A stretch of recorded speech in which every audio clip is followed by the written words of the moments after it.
มีธรรมมาเตศให้ศรัทธาญาติโยมได้ฟังเจ้าของภาพเจ้าภาพวันนี้ก็มามีคุณโยมบัวคำอินตยศจากบ้านดอยหล่อนี่เนอะเปิ้นก็จัดต้านทำอุทิศบุญกุศลไว้ภายภาคหน้าเจ้าขอโพดโมดาตุลุงโพดแผ่เมตตาอย่างสรรพสิ่งสรรพสัตว์น้อยใหญ่ถึงโมดเนาะที่ได้รับทุกข์ก็ขอให้พ้นทุกข์หลวงเพิ่นว่านะ ก็ขออนุโมทนากับเจ้าของภาพแล้วก็หมู่เฮาเจ้าขาทั้งหลายด้วยเนาะถึงโมดถึงโลงถึงหลายวันนี้ปินถ้ามาไล่โพดโลกดูเพิ่นบอกนะมาไล่โลดโพนมาไล่โลดโพดโลกเนาะจะลองตีผลสถานเนี่ยจะตีปินกำละไม้เนอสถานเดียวเฮาก็มาอู่กันแนมเนาะเดี๋ยวก็มาอู่กันแถมเวลาเฮาถึงนักถึง7 โมงมื้อน่ะวันนี้นะถึง7 โมงก็อดถาดาฟังกับเนอดูตางเปิดสายเนอก็เดินนะพี่น้องสายไก่โทรมาเนอสายไก่ก็ศูนย์กันไปเลยเนาะ เอาละเนาะตอนนี้ก็5:25 นาทีแล้วจะเตรียมทำสัก10 นาทีไปแล้วมาอู่กันแถมเนาะแล้วก็ใต้นั้นใต้ชั่วโมงก็จะมีนิทานกล่อมตัวเองเนาะตามติ๊กไว้นะเป็นนิทานพองกำบักเก่าเล่าไว้พองกำเข้าห่ำกำเคอพองเนาะเป็นกูเป็นกีมกันนะลงเนอะ1เข้าเป่าไฟไปเนาะแหมกินแหมวาไปนะลงเนอะตุลุงจะวาทำกล่อมนะเตียนลูกเตอก่อรับฟังทำไปก่อนรับไปพอเป็นทำก่อมรับนะกำบักเก่าเปิดดึงวาดูคนรักในเปิ้นซอฟังเพลงนักเลงเปิ้นซอฟังข่าวคนใจบ่าวหุมฟังซอคุณหมอกกำเปิ้งกำป้อซอฟังในยายคุณเปิ้นไข่สบายฟังนำฟังธรรมเนอบุจานมาพินันสักนิปานังเยนะการังลัมมังเยนะกาสยังปันนิโตตังโนมากังอุติสิตงธรรมามุตตมังปัจจังอาราธนังกาโลมา ฟังธรรมนะลงนะนะโมตัสสะภะคะวะโตอะระหะโตสัมมาสัมพุทธัสสะ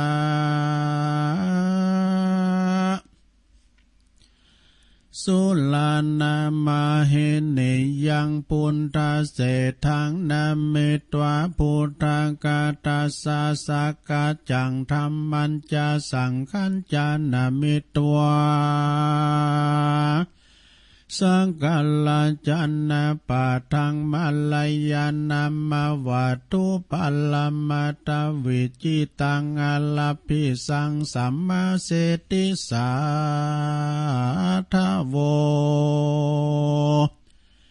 ดุราสะปุลิสะทั้งหลายอาจารย์เจ้าตนแป่งกำปีมาลัยอันนี้หากตั้งไว้หือเป็นตีไว้และสักการลาปูจาแก่คนและเท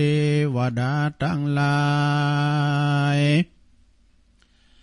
เพื่อฮือหายอ้นทันลายตั้งไปในและไปนอกทุกดาวขอคันธาสีมาด้วยกำปีมาลายอันนี้แลนาตามอัตถากาถาแห่งบาทอันนักผาเจ้าตั้งหลายเปิงลู่ดังวิสัจจันนาไปนานี้แด่เตินนามิตวะผู้ข้าก่อไว้ยังพลานาวาโลกุตตลาธรรมเจ้าเก่าภักการกับตั้งพามปลิญญาติธรรมดวงงามผาเสริฐกับตั้งพระอริยทรงตนเลิศสินใสสะอาดตนปฏิบัติตามรอยพุทธบาทประสัทธาเพื่อฮือแก่สัตตาปัสสาตาแก่เจ้าโลกลาและเทวดาต่างหลายอาทิเตกาเลในกาละอันล่วงพ้นไปแล้วยังมีพระต้นแก้วต้นหนึ่งชื่อว่าเทพมาลัยเจ้าก็อาสาไหลซึ่งบ้านอันหนึ่งชื่อว่ากัมพูจันนากรรมอันอยู่เขตในยาตัมปยานในตะวีปอันเป็นที่อยู่แห่งแก้วเจ้าทั้ง3ประการแลนะเอ เอกาติวาสังยังเมในวันหนึ่งมหาเถรเจ้าเตปะมาลัยก่อสาเด็จกาไก่ไปสู่นาโลกเปิดจักยกเอายังฝูงเพศปวิสิตตัวเจ้าก็ไปสู่ในเขตพญายมปีบานหันแลเหมือนนั้นพญายมปีบานหันแล้วยังต้นแก้วเตปะมาลัยเจ้าก็จากกำไปเร็วจะแล้วก็จากกำไปว่าข้าแด่เจ้าตนบุญมากเจ้ากูลุกจากเขตปฏิแดนใดมานั้นจาติปากาโตมหาเถรเจ้าเตปะมาลัยก่อขานกำไปเร็วรีบว่าเราลุกจากจุมปูตรีบเมืองคนมาย้อนมีกำผาตนาไขโพด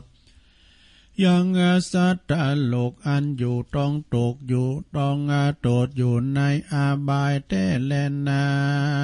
ยามัลลาจาอาหาตินั่นพญายมมาลาดก็ยอมมือวาดวันตา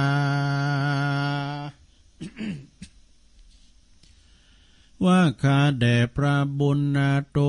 นองค์อาจอันว่ามนุษย์จะจุมปูเขายังดูกาตำบุญหรือกาตำบาปอันจาสเปสตาอันว่าสัตว์นั้นนามวลมาเขาลาขับไว้เมืองคนก็ปาเอาตัวตนเขามาสู่ห้องอาบายก็มีลายเหลือล้นเขาก็พาฐานะใครป้นจากทุกโตดใครเสวยจ้อยโจดเจอยาบานโดยยาเตจะบุญสมปานแห่งพระเป็นเจ้าและนาตินั้นมหาเถรเจ้าเตปะมาลัยก็สารเด็ดกาไก่ไปสู่ก่อหันนาจาก่อหันสัตว์นาโลกลายม้วนมากอันใดฐานลงยังกำวิบากนาตามกำปามาตกแต่งงานนาโลกเป็ดแห่งปุนกลัวตายแล้วกับกายมาเป็นตัวดังเก่าไฟฟ้องเอาอยู่ขึ้นวานเป็นหมอกควันนรกใหญ่อุสุตานรกใจสามัญนาโลหะโลหะกุมพิจายาหานใจจาวิตาลานในไฟลุกกาเป็นเปลวสังกาหาโตสังอากาตาเป็นดังไฟเป็นดังเหวไฟไม่เดือดอาเวจีร้อนบ่อเหือดดังฟ้องไฟโลลูวะนาโลกเหือสัตว์เป็นไปหลายอย่างสัตตานาโลกเป็นดังเครื่องกงจักวิริยานันนานักบ่อเศร้ามหาเถรเจ้าเตปะมาลัยตาวาวามีใจมักใครโผดเหือสัตว์ได้ป้นจากทุกโตดในอาบายเจ้าก็บ่ดูได้เต้ใส่เว้นแต่ตีโผดบ่ได้ย้อนเวนหาปากการเหตุยังจักต้องโตดทานอันนันตาลิยกรรมหากหยาบจ้าจักล้อไว้ทาพระอริยเมตไตรเจ้าจักมาโพดป้นจากโตดเมื่อไปลูนแหลนนาตินั่นพระมหาเถรเจ้าเตปะมาลัยก็สาเด็จขึ้นไก่กาไปสู่ยังตีอยู่ยามาลาจาก่อไข่ขียาหือลูกข่าวจุอันก็มีแลนนาตี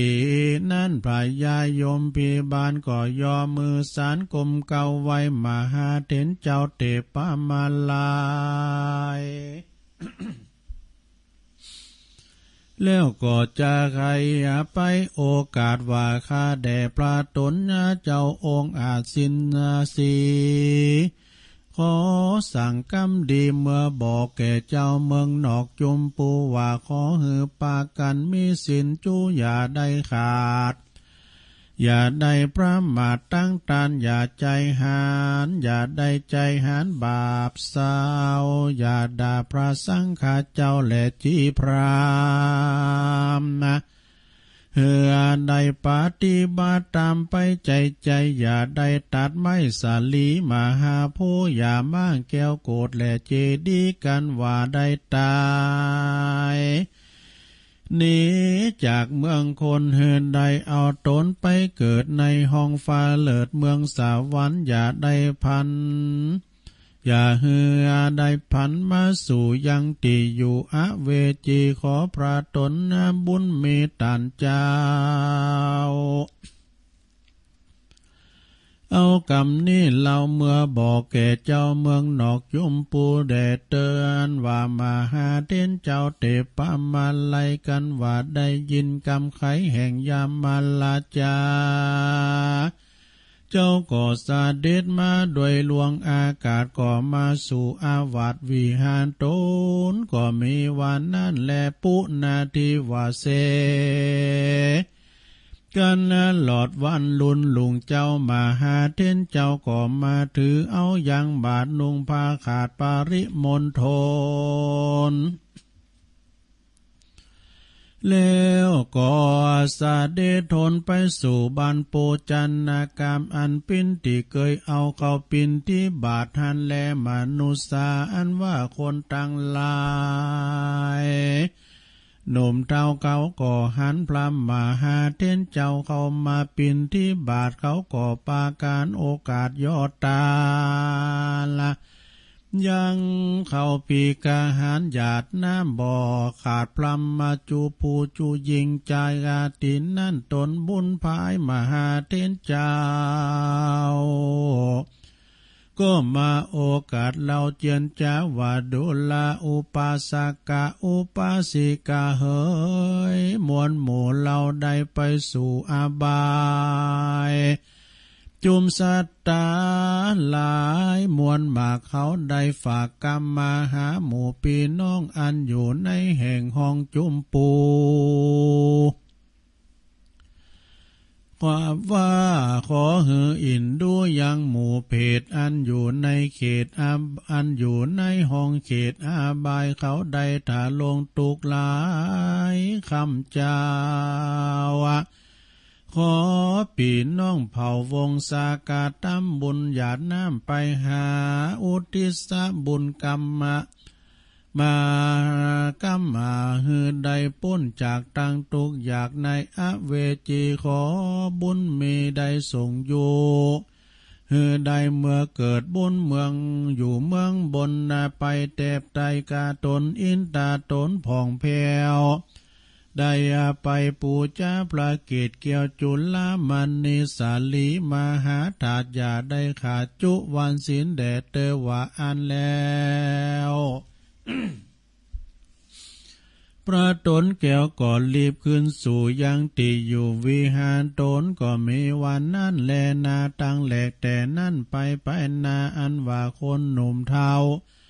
การว่าฟังพระมหาเทนเจ้ากล่าวเฮือได้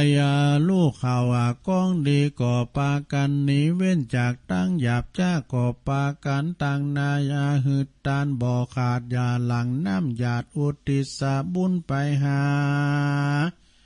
ยังหมู่วงสาอันตายไปเป็นเพศเฮกาอยู่ในเขตห้องอาบายก่อเฮือเพศตั้งหลายได้พ้นจากตีอยากได้พรากจากตีพานได้ต่าง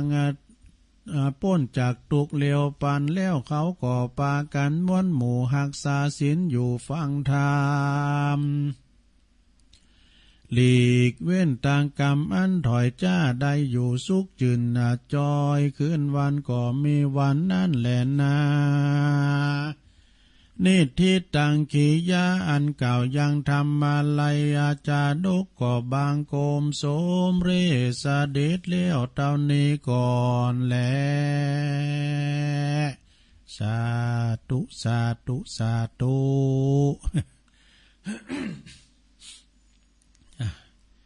ใส่คุกคักไปหน่อยนะลงนะมันทำมันยิบพิษมันมีหลายสบับนะ เอาสบับทำอันนั้นง่ายกับสบับเก่าแล้วนะอันนี้ก็ตัวจะใหญ่เลยแต่ตุลุงมันอ่านหนังสือจ้านะมันจบเจนสี่มันก็เลยจ้าไปหน่อยคู่ค้างหน่อยเนี่ยสุมาเนี่ยทำมาลายโผดโลกเปิ้นก่อนเราอารามปาโบดถึงว่าพามาลายในเปิ้นจบไตแต่หลายปีเนาะเปิ้นถอดสามารถถอดจิตไปแอวไปชมสวรรค์ไปเที่ยวนรกได้ ไปเมืองหมอนาหกไปป้าจ่าโยมเพบานเจ้ากูลูกจากประเทศเขียนแดนมาใดมานานจ้ายน่ะ เปิ้นก่อนเราความปีนมาเนาะใครไปหันสัตว์นรกเปิ้นกำใบลานเนาะใบตานใบลานนี่นะกำวีกำวีใบลานแล้วเหาะไปน่ะวะในฟ้าผนังวิหารเปิ้นก็จังหวัดจังเขนเนี่ยหลงเด้อพระมาลัยเปิ้นไปแอวเมืองหอกอบายปรากฏว่าสัตว์นรกตั้งหลายเนาะหันพระมาลัยมาก็โหยหากะเอาท่านมาลัยเปิ้นมาโพดขอฝากกำไปบอกเงินลูกหลานตานเต่าขาพองเตอขาอยู่ที่นี่ถ้าลงตุกอยู่ในอบายมีมากปวงหลงหลายหมื่นหลายแสนหลายโกดด้วยนะเปิ้นว่านะก็ย้ำได้ป่นตุกป่นยากย้ำสมัยอยู่บ้านอยู่พินมนุษย์โลกเบิงคนก็ไม่ได้กินได้ต้านเนี่ยก็เปิ้นเนี่ยได้ไปตั้งหยาบจ้ากาขนองก็เวลาลุ่มหายใจละเปิ้นก็เอามาจุ่มในหมอนนาหกที่นี่ขอ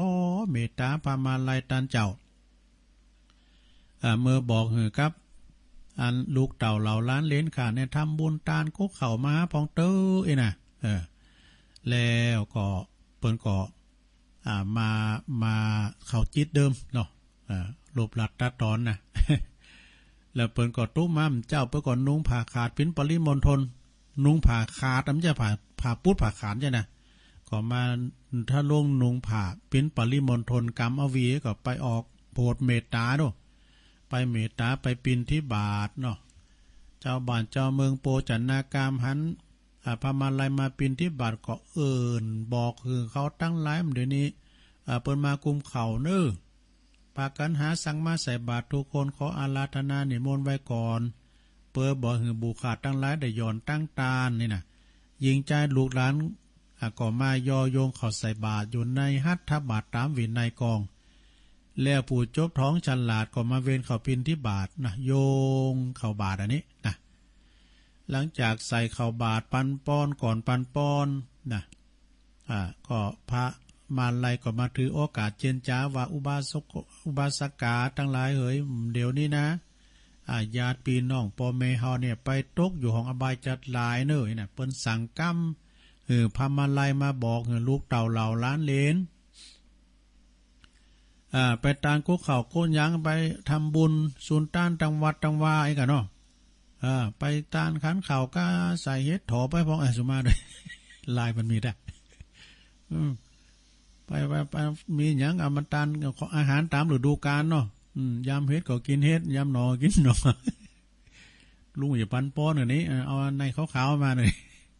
ไปหอดเมื่อเจ้าก็เป็นเขาง่ายปุ่นประตูบาดเจ้าโพดโหดแล้ว หลังจากนั้นเปิ้นก็ทำบุญกันไปแจกจ่ายเนาะพามาลายโพดนี่โพดได้โมดสดาญาโยมที่โพดบ่ได้มีหาประการเนอะที่อนันตริยกรรมอันนักนะโพดบ่ได้มีหาอย่างเนอะ1คุณที่ขาปอขาแม่แล้วก็2ขาพระอรหันตา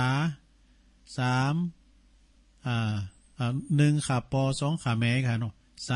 3ขาพระอรหันตา4ทำลายพระพุทธเจ้าจุนว่าเลือดจำไอ้น่ะ5สังฆเพศนะยังสงหือแตกแยกจากกันนี่นะอันนี้เนี่ย3 5อย่างนี้เป็นอนันตริยกรรมเป็นกรรมอันนักอันนี้พามาลายโพดบ่ได้ที่โพดใดนั้นก็จะมีปุ้นพระอริยเมตไตรบ่จักมาผายโพดดูนะฉะนั้นญาติโยมทั้งหลายเนาะอันนี้ก็ไผติวดาปอตีแม่กามไหนนะจะบ่เยเด้อสดาญาติโยมทั้งหลายคุณปอคุณแม่เนาะแล้วก็ไปตัดไม้สาลีมหาโพไปมางแก้วโคเจดีไปทำลายแก่ภิกขุและภิกขุณีนะไปทำลายเลือดตีนพระเจ้าออกเลยนะในธรรมเพิ่นบอกไว้หรอเนาะดังนั้นก็ขอให้ระมัดระวัง ตามในธรรมที่เพิ่นบอกไว้ฉะนั้นก็อันนี้เป็นธรรมมาลายโพธิโลกเนอะธรรมมาลายโพธิโลกก็คือเป็นธรรมบอกป้อยยาวสักตะใดตัวหนังสือมันก็ใหญ่แต่มันฉบับมันมีหลายฉบับเนาะมีหลาย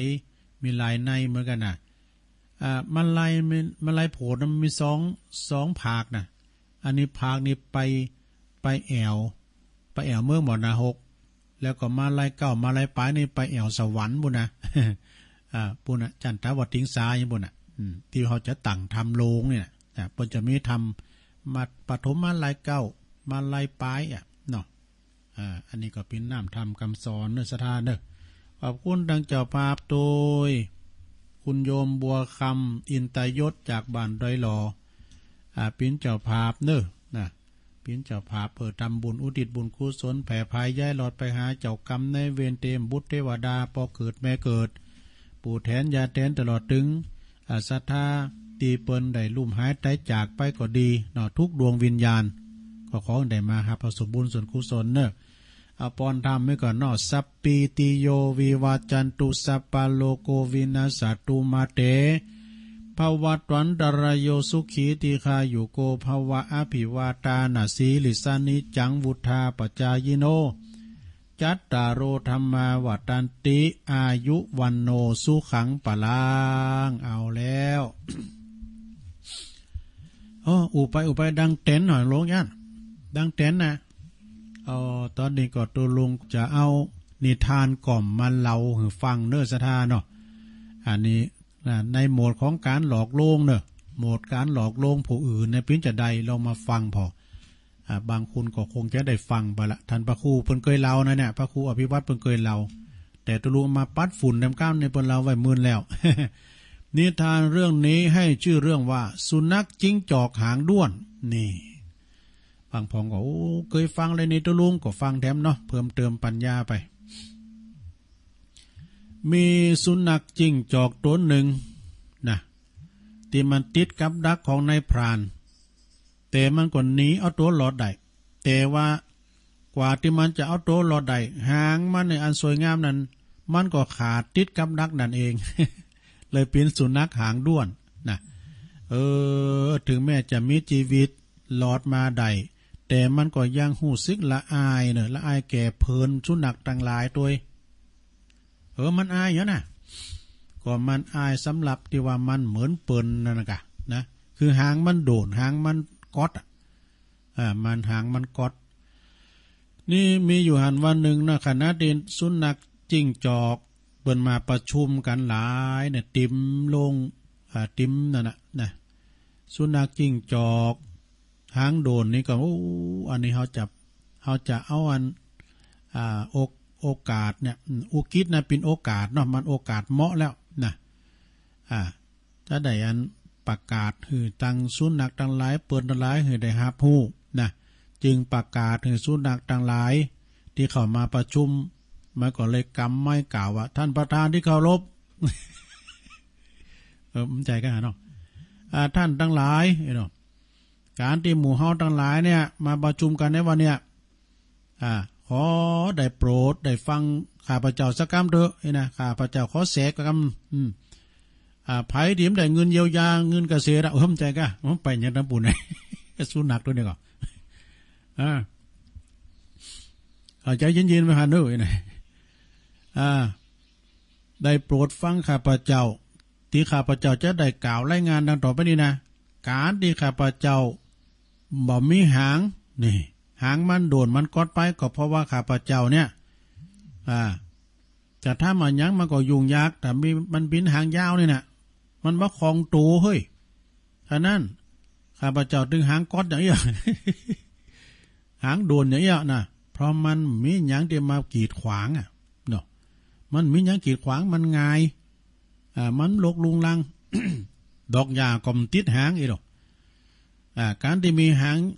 ยาวอย่างพวกท่านเนี่ยมันลุงลังเนี่ยทำเหมือนเก๊ะกะอีหรอกนะฉะนั้นเฮาจังหลายจวนกันหือพวกท่านทั้งหลายเนี่ยจงได้ตัดหางตัวเก่าหมดหือออกเสียเถิดดูจู้ของเปิ้นแตดหางว่ะนะเพราะการที่มีหาง เตียนบ่มีหางนะเพราะการที่บ่มีหางนะถือว่าเป็นแบบที่ดีที่สุดนะเป็นในแบบที่ดีที่สุดสำหรับสุนัขจิ้งจอกนี่ลองกึดพอล้อลงหางมันกอดกับหางมันกอดอะไรมันจะเท่เลยกันเนาะ มันอะไรมันจะงามเลยกันเนาะ เจ้าสุนัขเถ่าตัวหนึ่งเนาะมีเจ้าสุนัขเถ่าตัวหนึ่งเมื่อได้ยินสุนัขจิ้งจอกหางโดน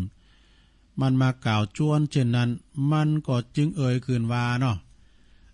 ก่อนที่เจ้าจะหือเฮาตัดหางนั่นน่ะเฮาอยากจะขอหือทันทำหางหืองอกออกมาได้ก่อหือมันเหมือนเดิมเนี่ยจะดีกว่าไอ้ดอกนะก่อนที่ทันจะหือเฮาเขานั่นน่ะ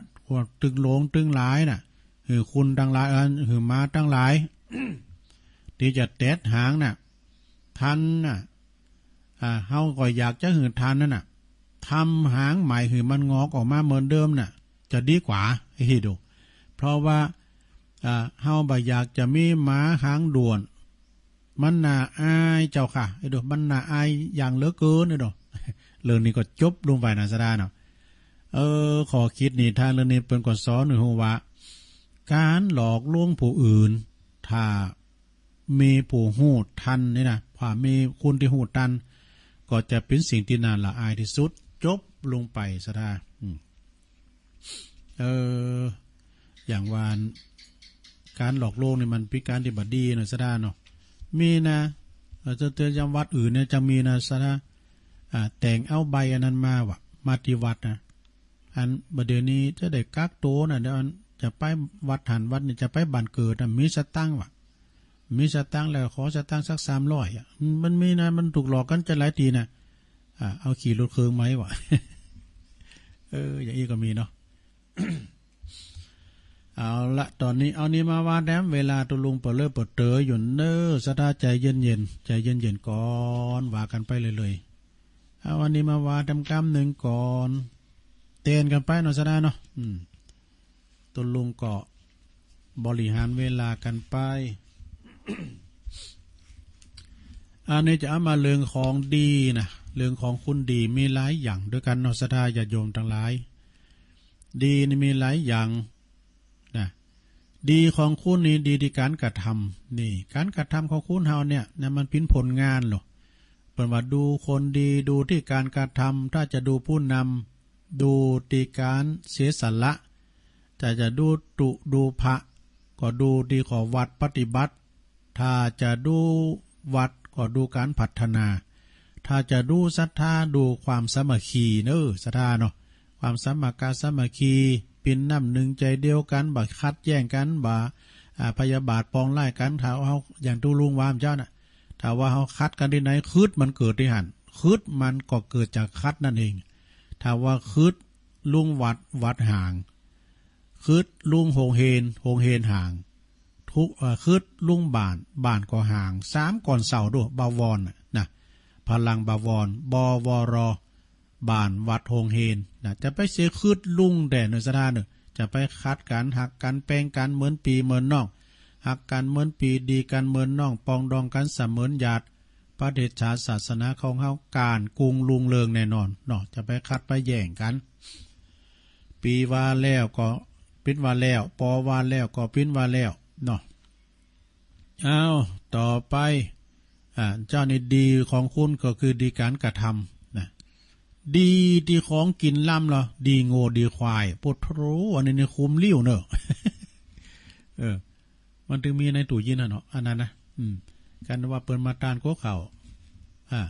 เอามาแพทย์หน่อยนะเอาพริกป่นข้าวซุนมันนั้นเหมาะ พี่น้องตั้งพะเยาก็ได้พอขยันนะมือโทรมันเนี่ยพอขยันเนอะ พอขยันเนี่ยเป็นอะไรที่ท่านเขาอู้กันมานี่นะมันถึงเหมาะ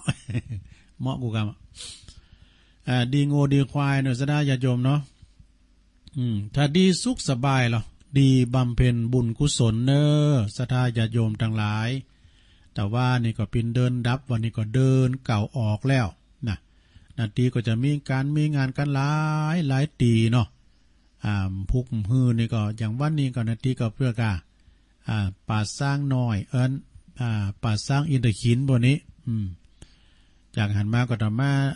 ดงเนมิตน้ำดิบน้อยจากน้ำดิบน้อยก็ไปน้ำดิบโลงเนี่ยจากน้ำดิบโลงก็ไปปากล่องเนี่ยวัดปากล่องตำบลน้ำดิบเหมือนกันนะจากปากล่องก็จะไปบ้านห้วยปันจ้อยอรุณวิทยาวาสสายการบินตุลุงนะ จากห้วยปันจ้อยก็มาวัดนั้นพระธาตุดอยหลอจากดอยหลอก็ไปมงคลวัดหลองเครือขวาวนะหลองเครือขวาวเนี่ยวนไปวนมานะสดาโอ้เดี๋ยวนี้เงียบกิ๊บเนอะเฮาก็สนองนโยบายรัฐบาลเนาะเปิ้นปิ้นโหงหมู่เฮาทั้งหลายเนาะอยู่ระยะห่างทางสังคมเนี่ยเปิ้นบ่คือจุกันหนักบ่คือรวมกลุ่มกันหลายเนาะโอ้บ้านเฮาเมืองเฮานี่เปิ้นปฏิบัติกันดีกะได้เลยติดลบติดศูนย์แล้วมีละเนาะแฮมมื้นไปดีมดีก็งานเดินเก่าก้านี้ก็จะมีอยู่มั่วกันเปิ้นปลดหลอกเนาะจะได้โมนกันอยู่กะ ฉะนั้นก็ไปตามภายในเนาะจัดกันแบบภายในกันไปศรัทธาญาติโยมทั้งหลายการบำเพ็ญบุญกุศลนี่ก็มีกันหลายตีหลายต่างแต่ละวัดก่อนจะมีหลายตังหลุงเฮานี่นะประเพณีก็จะมีไหนมีบันหอยจอมต้องป่าบุกพระบาทพระธาตุดอยน้อยนะมันจะมีหลายด้วยเดี๋ยวนี้มีเกือบทุกวัดเพราะว่าแต่ละวัดมีของดีเพิ่นก็อยากจะเอามาโชว์เอามาทรงน้ำพระธาตุกันเนี่ยกะเนาะอันนี้ก็ดีกันไปเอาดีสุขสบายเราดีอย่างดีบำเพ็ญกุศลดีบนท้องถนนก็คือดีเคารพกฎจราจรนี่โอ้วันนั้นไปไหนเนี่ยวันนั้นไปหางดุ้งเนาะพอดีก็ไปขึ้นเฮินใหม่ไปสืบชะตาบ้านโยมรถกดติดเหมือนกันเนอะโยมเนี่ยโอ้เขาแล้วนี่โอ้เอาแล้วนี่ตีเปิ้นหามมือไปไหนเนี่ยปรากฏว่าน้ำมันก็ถูกน้ำมันกิโลมันปัจจัยยังไงลิตร18 บาทว่าตัวลูกก็คิดว่าจะได้มันถูกตลอดเนาะจะถอยรถมาสักการนั้นจะถอยรถใหม่นะถอยรถเก่าเอามาแปลงแล้วก็จะเอาไว้จ่ายสักการนี่ มันก็อย่างว่าเนาะมันก็สินค้าเฮาเนี่ยซะนะอย่างลำไยมันมีหน่อยมันก็แปลงนะก็ไม่มันนักก็มันก็ตื้อก็อย่างวางแล้วนี่มันถนนมันคนตั้งก็โลงโกโลงโกนไปไหนก็น้ำมันก็ถูกนี้ เดี๋ยวนี้ก็เริ่มจะขืนนี่แล้วกันมันนี่โกมันได้อย่างเก่าเลยเนาะอันเนี้ยเนาะแล้วก็ดีก่อนนอนเนาะดีก่อนนอนก็ดีไหวพระสวดมนต์เนอะดีไหวพระสวดมนต์ก็อย่างเฮาสวดเจ้านะกันเนาะสดาสวดอันอิติปิโสสวากขาโตสุปฏิปันโนนะแล้วหรือว่าจะสวดอันชยันโตเสริมเข้าไปแถมไหมนะโอ้การเอาสวดมนต์นี่รับฝันดีเอาสวดมนต์นี่มันเป็นการหลวงพ่อเพิ่นบอกว่าปลุกเสกตัวเองเนาะที่วัดพระธาตุดอยน้อยนี่เอาธรรมจักรกูวันสวดธรรมจักรมาอ่านอย่างดีนะการเอาไปตกใส่ตั้งวัดศาลาบ่น่ะหลวงปู่พระครูโชติสุวรรณสอนในปุตตอ่านนัดวะอ่านนัตตปริยายสูตรแล้วก็อาทิตย์ก็อ่านนัดก็ถ้ามันนิยามก็สวดมนต์แปลก็เนี่ยปุตโตเป็นวัดครูบาด้วยพอหนังสือเลยนะอันนั้นเป็นวัดครูบาจันครูบาเนาะแล้วก็เดี๋ยวนี้ก็เพิ่นก็ยังสืบสานอย่างครูบาอยู่มีสวดมนต์ก็เนี่ยสวดยาวเนี่ยแต่5 โมงเดี๋ยวเพิ่นเริ่มละแต่พระครูโชติสุวรรณสอนเริ่มละวันพรุ่งนี้เพิ่นก็จะไปตานแต่ตานทุกวันที่23นะหลวงพ่อเพิ่นก็จะไปตานแต่ละวัดเพราะว่าตามกูเตือนนี่เพิ่นจะจัดที่วัดเพิ่นน่ะวัดศาลาน่ะตำบลน้ำแพร่อำเภอหางดงแต่ว่าเดี๋ยวนี้มันเปิ้นรวมกลุ่มกันเพิ่นก็ไปไล่ตานไปตามวัดทุกวันที่23ของเดือนเป็นวันมรณภาพของครูบาต่อไปดีไหวพาสวดมนต์ดีเบื้องบนก็คือดีสวรรค์นิพพานนังปรมังสุขขังเนี่ยกันนะสดาเนาะเฮาก็ต้องการไปนิพพานเหมือนกันหมดไปนิพพานดีประจำงานเหรอดีบริจาคโลมทำบุญเนี่ยดีบริจาคโลมทำบุญเนาะสดาญาติโยมก็โลมทำบุญกันไปวัดวาอารามที่ไหนเปิ้นไปเปิ้นแปลงเฮาก็ไปกึดไปสร้างไปโลมสั่ง บุญกุศลเต้าได้ก็ได้เฮาก็บ่ได้บักได้แบนแล้วแต่ดีบริจาคทำบุญแล้วก็ดีต่อไปดีผู้มีพระคุณก็คือมีความกตัญญูกตเวทิตาธรรมต่อบุพการีชนคือปอแม่ของเฮาเนี่ยเด้อศรัทธาญาติโยมทั้งหลายคุณปอคุณแม่คุณครูบาอาจารย์คุณของบิดอนมารดาพระคุณของปอของแม่นี่มีนักนาป้าป่านมีหมากโป่งหลงหลายเพราะว่าปอนี่มีคุณ21คุณแม่มี12ที่เฮาจะต้องได้ตอบสนองตอบแทนพระคุณของปอของแม่พระพุทธเจ้าเปิ้นได้ตรัสไว้ว่าทิศตั้งหน้าของเฮานี่ก็คือปอแม่เฮาเนี่ยนะคือบุตรพึงบำรุงด้วยสถาน5 1เปิ้นเล่งเฮามาก็เล่งเปิ้นตอบ2ทำกิจธุระของเปิ้น3ดำรงวงศกุลของเปิ้น4ประพฤติตนเป็นคนดีคนดีเป็นคนควรรับทรัพย์มรดก5เมื่อปอแม่เฮาลงหลับดับขันไปแล้วทำบุญอุทิศทานให้เปิ้นเนี่ยกะเนาะอย่างนี้น่ะเฮ็ดหอก็ตานเนาะโอ้ยแม่สมัยเปิ้นตายเปิ้นมักบอดตุลุงเฮ็ดหอมเนี่ยก็เอามาเราไม่เป็นหยังตุลุงอยู่ปันป้อนยาวๆกินตาลไปหาเปิ้นบ้างพองเกินนำไป3 ปี4 แล่มเกิดตาลกูเข้าอีปอยแม่สักขันเลยนะแล้วมันจะมีหยังมากำมาจูเฮาเนาะจากนั้นก็ตาลสะดาเนาะ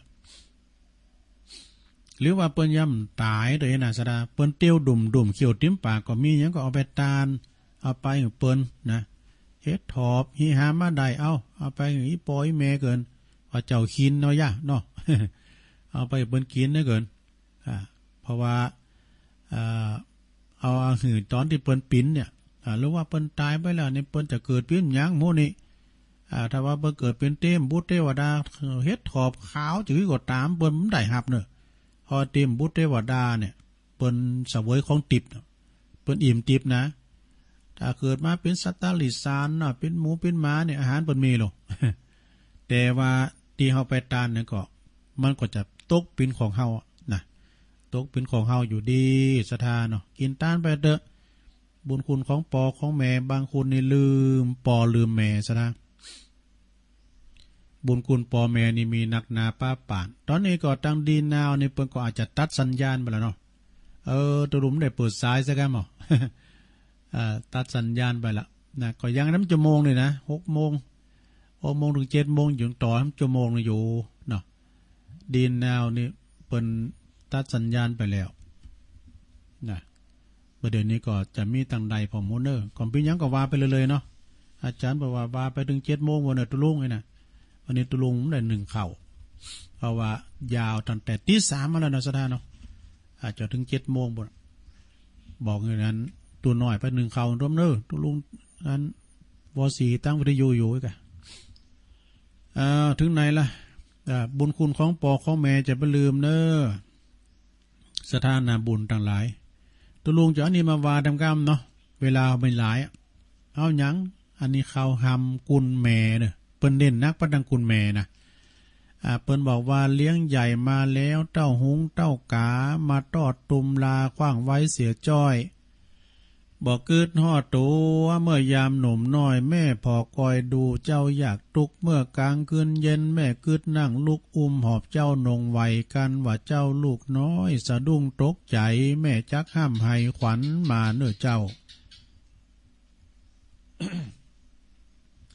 แม่จักห้ามให้ขวัญมาเนื้อเจ้าใครลืมมาแล้วไม่ลงแม่จักจำไอกวนนายลูกเต้าสะดุ้งตื่นเมื่อเวลาตื่นพักผ้าขี้เยี่ยวนายอีแม่ก็เอาไปซักตึงตากแห้งตึงวันเลี้ยงใหญ่มาแล้วมะม้อยจอมขวัญมีใจมอยดำปากข้าวสัวกล้ายามเมื่อปามานอีแม่ก็กองหันหน้าวางปึ้งบุญกุลยิ่งนักเลี้ยงใหญ่มาแล้วกลายเป็นเพศยักษ์บอกกึดฮอดอันบุญกุลแม่ได้หอบเลี้ยงกำจูอุดหนุนแม่หวังเป็นกุลเมื่อยามแก่เท่าโปโน แม่หวังปิ่นบุญปิ่นกุลยามเท่าสะเลเกศลาโปโนสะทาเนาะฉะนั้นจะไม่ลืมเนี่ยกุลปอกุลแม่เวลาเปิ้นเจ็บปิ่นยินอุ่นก็ไปพอไปกอยเอาเข้าไปตอนไปรับเอาไปอาบน้ำอาบน้อง ซักผ้าขี้สีผ้าเยียวเนาะพอก้อยดูแลเหมือนกับเฮาปีหน้าน้อยเปิ้นพอก้อยเฮาอย่าเนาะนะตอนนี้เปิ้นก็ทุกข์ลำบากก็ไปพอไปก้อยไปป้อนข้าวป้อนน้ำเปิ้นเด้อ